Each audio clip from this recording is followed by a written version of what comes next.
میرے بھائیو دوستو، یہ ربیع الاول کا مہینہ ہے اور ربیع الاول جب بھی آتا ہے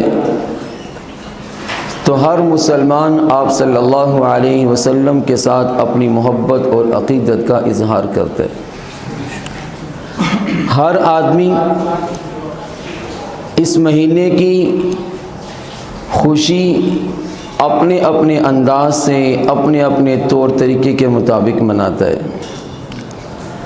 آپ صلی اللہ علیہ وسلم کی پیدائش، آپ کا دنیا کے اندر آنا، یہ ہم سب کے لیے باعث برکت بھی ہے، باعث رحمت بھی ہے۔ گھر کے اندر ماں ہو، ہر کوئی کہتا ہے کہ ماں بچوں کے لیے رحمت ہے۔ ماں نیک ہو تو وہ محلے کے لیے رحمت ہے۔ مسجد کا امام ہو، مسجد والوں کے لیے رحمت ہے۔ نیک ہو، علاقے کے لیے رحمت ہے۔ وقت کا ولی ہو، شہر کے لیے رحمت ہے۔ بڑا ولی ہو تو پورے ملک کے لیے رحمت بن سکتا ہے۔ جتنا بڑا ہوگا اتنا بڑی اس کی رحمت ہوگی اللہ تعالیٰ کی طرف سے۔ اللہ تعالیٰ نے مجھے اور آپ کو آپ صلی اللہ علیہ وسلم جیسے نبی عطا کیے، تو ہم کیوں نہ فخر کریں کہ اللہ نے مجھے اور آپ کو آپ صلی اللہ علیہ وسلم جیسے نبی دیے۔ ماں کی رحمت تو گھر کے لیے، اللہ کے نبی صلی اللہ علیہ وسلم کا وجود رحمت ہے، صرف خاندان نبوت کے لیے نہیں۔ آپ صلی اللہ علیہ وسلم کا وجود رحمت ہے، صرف گھر کے لیے نہیں۔ آپ صلی اللہ علیہ وسلم کا وجود رحمت ہے، یہ بند کر دو فالتو لیٹے۔ آپ صلی اللہ علیہ وسلم کا وجود رحمت ہے، صرف گھر والوں کے لیے نہیں، صرف خاندان کے لیے نہیں، صرف علاقے کے لیے نہیں، صرف عرب کے لیے نہیں، صرف عجم والوں کے لیے نہیں۔ آپ صلی اللہ علیہ وسلم کا وجود رحمت ہے۔ حضرت آدم سے لے کے حضرت عیسیٰ تک جتنے نبی آئے، ہر نبی کے لیے میرے نبی کا وجود صرف رحمت نہیں، آپ صلی اللہ علیہ وسلم کا وجود رحمت جس زمانے میں آئے اس زمانے کے صرف لوگوں کے لیے نہیں، آپ صلی اللہ علیہ وسلم کا وجود رحمت ہے۔ حضرت آدم سے لے کے قیامت کی صبح تک آنے والے ہر بچے کے لیے صرف رحمت نہیں، بلکہ میرے پاک پیغمبر کا وجود رحمت ہے۔ اللہ کے نبی صلی اللہ علیہ وسلم کی ذات مبارکہ رحمت ہے، صرف انسانوں کے لیے نہیں، بلکہ میرے نبی کا وجود جنت کے لیے بھی رحمت، میرے نبی کا وجود انسانوں کے لیے بھی رحمت، میرے نبی کا وجود نباتات کے لیے بھی رحمت، میرے نبی کا وجود جمادات کے لیے بھی رحمت، میرے نبی کا وجود حیوانات کے لیے بھی رحمت، میرے نبی کا وجود چار پاؤں پہ چلنے والے جانوروں کے لیے بھی رحمت، میرے نبی کا وجود آسمان کے نیچے فضا میں اڑنے والے پرندوں کے لیے بھی رحمت، میرے نبی کا وجود دریا کے اندر تیرنے والی مچھلیوں کے لیے بھی رحمت، میرے نبی کا وجود سمندر کے اندر رہنے والے ذرات کے لیے بھی رحمت، میرے نبی علیہ الصلاۃ والسلام کا وجود کائنات کے ذرے ذرے کے لیے، آسمان اور زمین کے درمیان جتنی خلا کے اندر فضا کے اندر اڑنے والی، تیرنے والی، پھاڑنے والی، دھاڑنے والی ہر چیز کے لیے میرے نبی کا وجود رحمت ہے۔ اگر ماں رحمت بن جائے، میں فخر کرتا ہوں جب میرے نبی کی ذات ہر چیز کے لیے رحمت ہے تو میں فخر کیوں نہ کروں؟ تو میرے دوستو، آپ صلی اللہ علیہ وسلم کا وجود رحمت ہے، لیکن یہ ربیع الاول کا مہینہ ہم نے اس ربیع الاول کو بڑا مختصر کر دیا۔ مختصر اس طرح کیا کہ ہم نے یہ سمجھا کہ آپ صلی اللہ علیہ وسلم کی ذات مبارکہ اس مہینے کے اندر پیدا ہوئی، حالانکہ آپ صلی اللہ علیہ وسلم کی ذات مبارکہ پیدا ہوئی ربیع الاول کے مہینے میں۔ آپ کے آنے کا مقصد رسالت تھا، امت کو پیغام اللہ کا پہنچانا تھا۔ آپ کو نبوت ملی 40 سال کے بعد۔ 40 سال کے بعد جب نبوت ملی، مہینہ ربیع الاول کا تھا، آپ نے لوگوں کو دعوت دی، لوگوں نے پتھر مارے، لوگوں نے لہو لہان کیا، اللہ کے نبی صلی اللہ علیہ وسلم بڑے پریشان ہوئے، حکم اللہ کا آ گیا، آپ مکہ کو چھوڑ دو، مدینہ کی طرف ہجرت کرو۔ اللہ کے پاک پیغمبر نے مکہ سے ہجرت مدینہ کی طرف کی۔ جب ہجرت کر رہے تھے، مڑ مڑ کے کعبے کو دیکھ رہے تھے کہ کعبۃ اللہ میرا دل نہیں کرتا، میں تجھے چھوڑ کے کعبہ سے مدینہ کی طرف جاؤں، لیکن کیا کروں، تیرے رہنے والے لوگ، تیرے شہر کے لوگ مجھے رہنے نہیں دیتے، تیرے شہر کے لوگ مجھے جینے نہیں دیتے۔ اللہ کے نبی صلی اللہ علیہ وسلم نے مکہ سے مدینہ کی طرف ہجرت کی، مہینہ ربیع الاول کا تھا۔ اللہ کے نبی صلی اللہ علیہ وسلم دنیا سے گئے تب بھی مہینہ ربیع الاول کا تھا۔ ہم نے اپنے پیارے نبی صلی اللہ علیہ وسلم کی پیدائش کے اوپر تو ربیع الاول منایا۔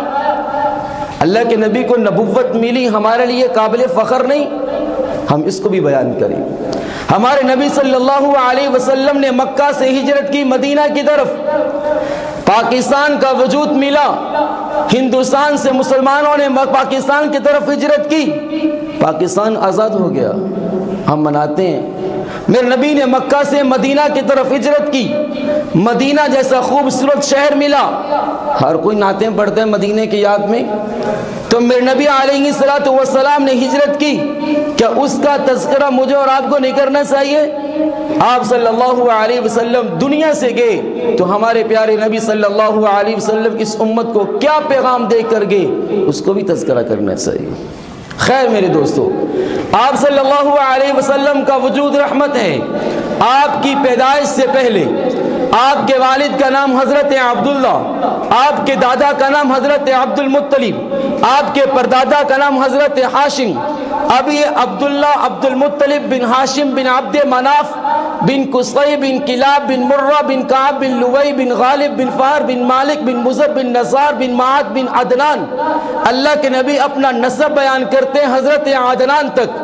آپ صلی اللہ علیہ وسلم کے والد حضرت عبداللہ، آپ کے دادا حضرت عبد المطلب، آپ کے پردادا حضرت ہاشم۔ حضرت ہاشم کا نام عمر تھا۔ ہم کیا کرتے ہیں، آپ کی پیدائش کے وقت جتنے واقعات پیش آئے، ہم کہتے ہیں ہمارے نبی پیدا ہوئے تو یہ ہوا، یہ ہوا، یہ ہوا۔ میں آپ کو بتاتا ہوں، میرے نبی ابھی ماں کے پیٹ میں نہیں آئے تو کیا ہوا؟ حضرت ہاشم آپ کے پردادا ہیں، نام ان کا عمر ہے۔ حضرت ہاشم، ان کی پیشانی پہ نور نبوت چمکا کرتا تھا۔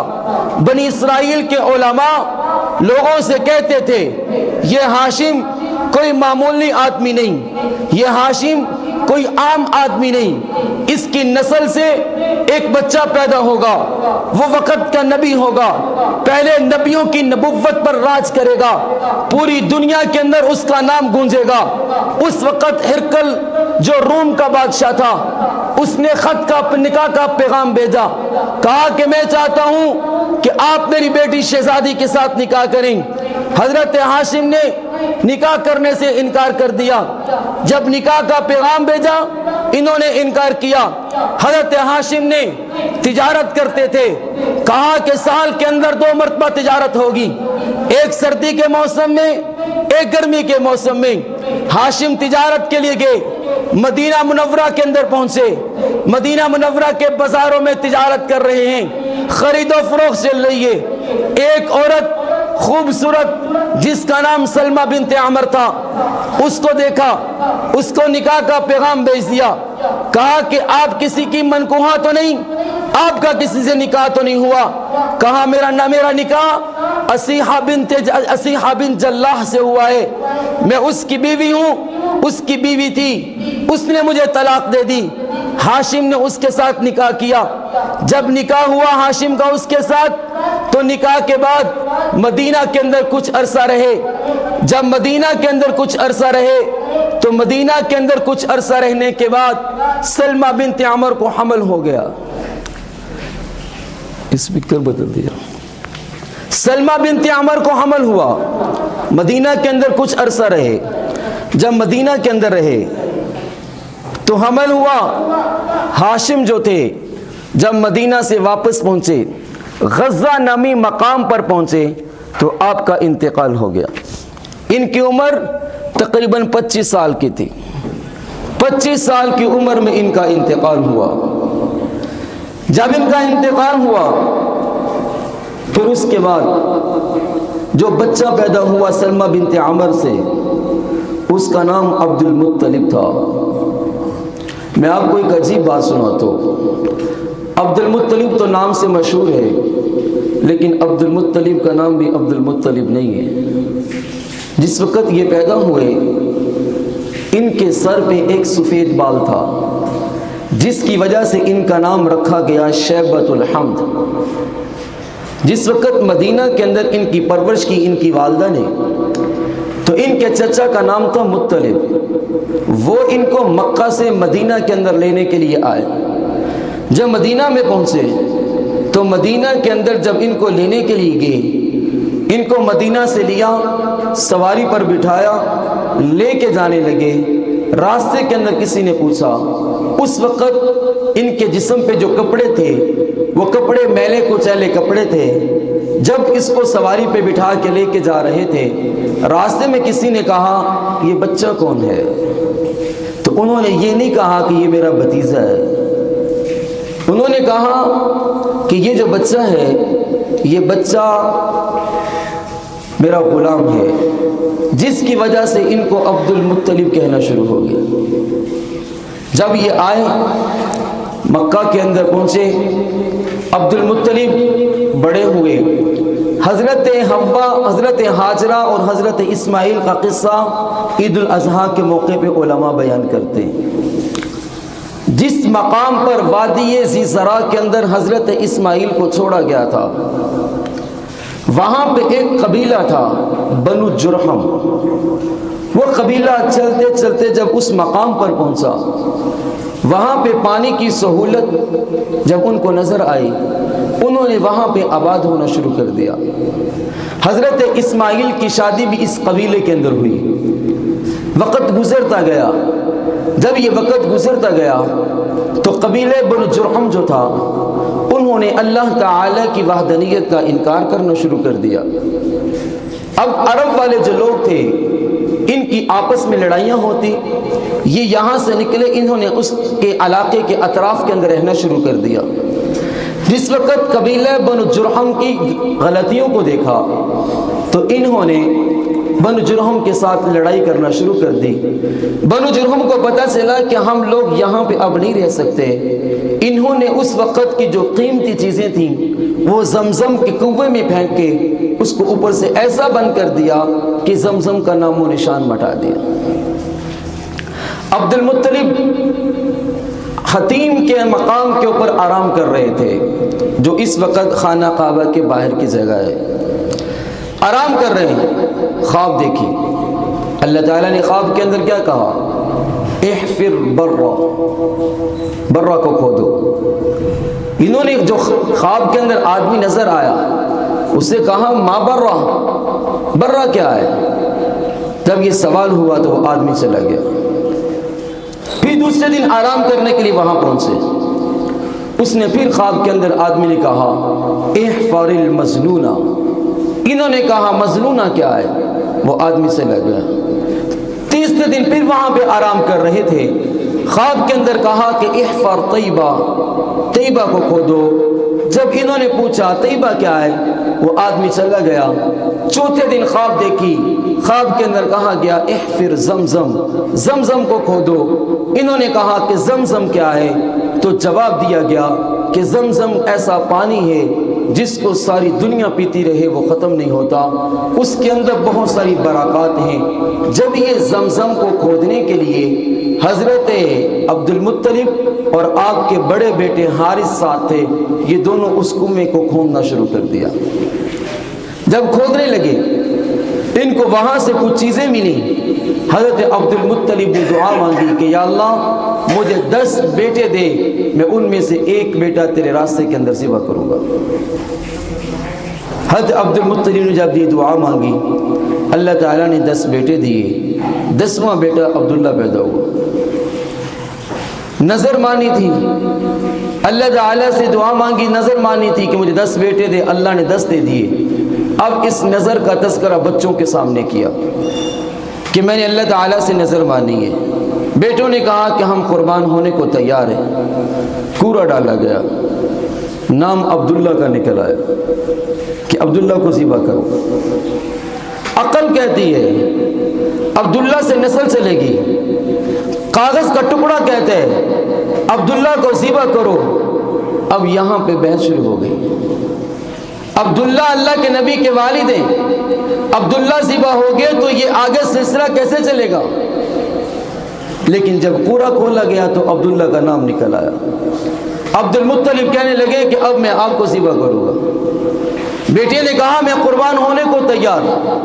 بہنیں راستے کے اندر آ گئی، بہنیں بڑی نرم دل ہوتی ہیں، راستے کے اندر آئیں، کہنے لگی ابا عبداللہ کو نہیں ہونے دیں گے ذبح۔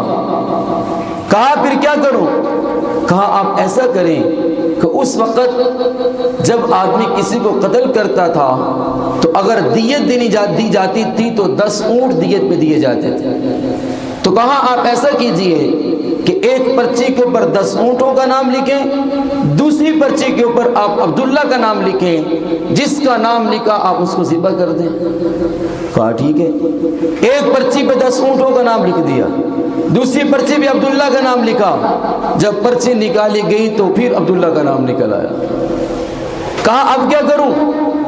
کہا اب آپ ایسا کریں کہ 20 اونٹوں کا نام لکھیں اور ایک پرچی پہ عبداللہ کا نام لکھیں۔ اگر آپ عبداللہ کا نام نکلا تو پھر دیکھیں گے۔ پرچی کو ڈالا گیا، عبد المطلب عبداللہ کا نام ایک پرچی پہ، 20 اونٹ ایک پرچی پہ۔ جب پرچی کو نکالا گیا تو پھر عبداللہ کا نام نکل آیا۔ بہنیں کہتی ہیں ہم نہیں ذبح ہونے دیں گے۔ عبد المطلب کہتے ہیں کیا کروں؟ کہا کہ 30 اونٹ لکھو۔ 30 اونٹ لکھے گئے، ایک پرچی پہ عبداللہ کا نام، ایک پہ 30 اونٹوں کا نام۔ جب یہ اس کو چارجنگ پہ لگائیں، جب یہ چیز دیکھی گئی، پرچی نکالی گئی، جب پرچی نکالی گئی تو پرچی کے اوپر پھر عبداللہ کا نام نکل آیا۔ یہ سلسلہ چلتے چلتے 100 اونٹوں کی پرچی ڈالی گئی، 100 اونٹوں کی پرچی ڈالی گئی کہ 100 اونٹ ایک پرچی پہ اور عبداللہ کا نام ایک پرچی پہ۔ اب عبد المطلب پرچی کے اوپر جب لکھتے ہیں نام تو ایک پرچی پہ عبداللہ کا، ایک پرچی پہ 100 اونٹ کا نام جب لکھا، جب پرچی نکالی گئی تو اس وقت 100 اونٹوں کی پرچی نکلی۔ اب اللہ کے نبی دنیا میں نہیں آئے، شریعت کا اصول اس وقت سے مقرر کر دیا گیا، اگر آج کوئی آدمی کسی کو قتل کرتا ہے تو 100 اونٹوں کی قیمت ادا کرے گا تو یہ دیت شریعت کے نافذ ہوگی۔ اللہ کے نبی دنیا میں نہیں آئے، اس وقت سے یہ قانون نافذ کر دیا گیا۔ آپ صلی اللہ علیہ وسلم کے ابا حضرت عبداللہ جب یہاں سے فدیہ دے کے باہر یہاں سے جان چھوٹی تو جا رہے تھے، ایک عورت جس کا نام فاطمہ بنت مرہ تھا، یہودیوں کی بہت بڑی عالمہ تھی، تورات کا اس کے پاس بہت زیادہ علم تھا۔ عبداللہ سے کہنے لگی عبداللہ میرے ساتھ نکاح کرو۔ عبداللہ نے کہا میں تیرے ساتھ نکاح نہیں کر سکتا، میں اپنے والدین کی اجازت پر ہوں۔ کہا کہ میرے ساتھ نکاح کر لو، انہوں نے انکار کر دیا۔ وقت گزرتا گیا، جب یہ وقت گزرتا گیا کچھ دن گزرے، حضرت عبداللہ کا فاطمہ کے ساتھ ٹکراؤ ہوا۔ فاطمہ نے کہا مجھے ایک بات کا جواب دو، اتنے دن کے بعد تیری میری ملاقات ہوئی، یہ دن تو نے کہاں گزارے؟ کہا میرا نکاح ہوا آمنہ نامی خاتون کے ساتھ۔ فاطمہ نے کہا تو نے مجھے غلط سمجھا تھا کہ میں تیرے ساتھ نکاح کرنا چاہتی ہوں کسی لالچ کی بنیاد پہ۔